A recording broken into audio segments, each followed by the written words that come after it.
Bonjour, aujourd'hui nous allons faire un double voyage, dans l'espace et dans le temps. Tout d'abord dans l'espace, nous allons partir pour Florence, en Italie du Nord, une ville située sur le fleuve Arno.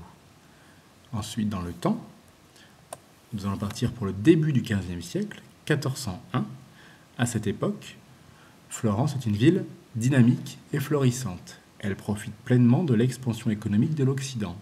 D'ailleurs, une famille de marchands et de banquiers dirige la ville, les Médicis. Notre attention se portera sur deux bâtiments, la cathédrale Santa Maria del Fiore et juste devant, le baptistère.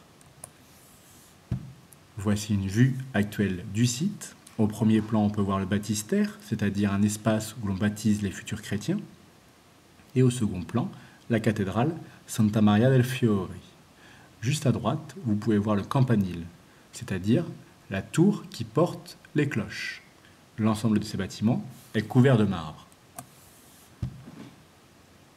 Andrea Pisano, en 1330, a réalisé une porte, la porte sud de ce baptistère.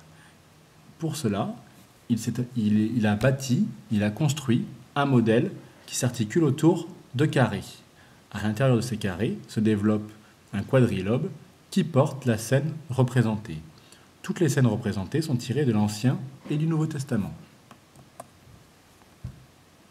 En 1401, l'Arte des Calimala, c'est-à-dire l'association des marchands de Florence, lance un concours pour réaliser la porte nord cette fois-ci. 3 personnes y répondent. Jacopo della Quercia, 27 ans en 1401, Filippo Brunelleschi, 24 ans en 1401, voici une statue le représentant, et Lorenzo Ghiberti, 23 ans en 1401. Et voici un médaillon le représentant. Le cahier des charges, c'est-à-dire les règles à respecter pour le concours, sont simples. Il faut respecter le modèle d'Andrea Pisano, c'est-à-dire cette forme, ce module carré dans lequel s'inscrit le quadrilobe et la scène représentée. Nous avons la chance de disposer de 2 exemples, de 2 travaux fournis par Brunelleschi et Ghiberti pour gagner ce concours. Le thème est commun, il s'agit du sacrifice d'Isaac, une scène tirée de l'Ancien Testament. Pour mémoire, je vous rappelle simplement quel est cet épisode. Dieu demande à Abraham, pour tester sa foi, de sacrifier son fils Isaac. C'est la scène représentée. Il s'apprête à sacrifier son fils Isaac, représenté ici nu, les mains dans le dos, sur un autel.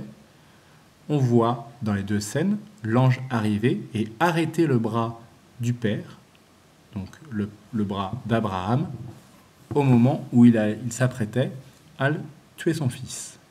Son fils est remplacé par l'ange, est remplacé par un bélier, et donc c'est l'ange qui ramène ce bélier.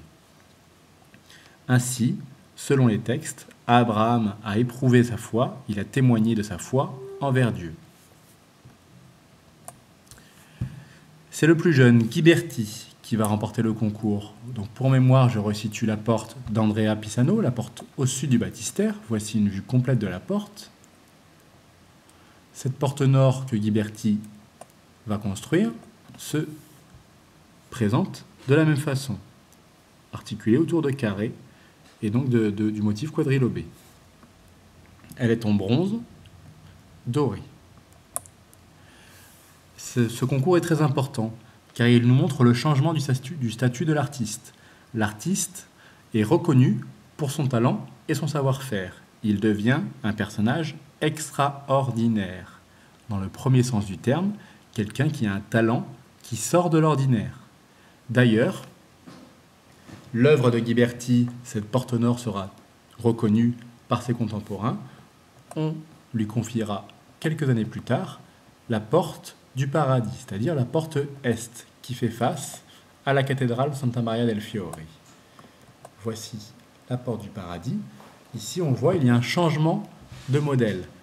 On retrouve le carré, mais d'une taille supérieure, et on a perdu le quadrilobe.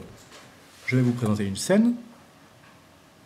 La rencontre entre le roi Salomon et la reine de Saba.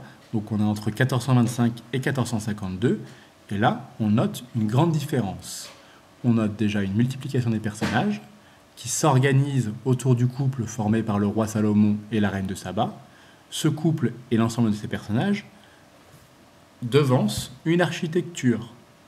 Vous pouvez noter l'impression de réalisme par rapport aux scènes précédentes. Et cette impression de réalisme est donnée par une impression de profondeur. Cette profondeur est donnée, illustrée par un outil, la perspective. Grâce à cette construction mathématique, la perspective, Ghiberti arrive à donner une impression de profondeur à un support qui est pourtant en bas-relief, gravé, sculpté en bas-relief. Donc c'est vraiment l'idée à retenir. À la fin du XVe siècle, ou au cours du XVe siècle du moins, au cours du XVe siècle, l'artiste change de statut, il va être individualisé, on va le reconnaître pour son talent, et l'artiste va utiliser des moyens mathématiques pour donner du réalisme, rendre réelles les scènes qu'il représente.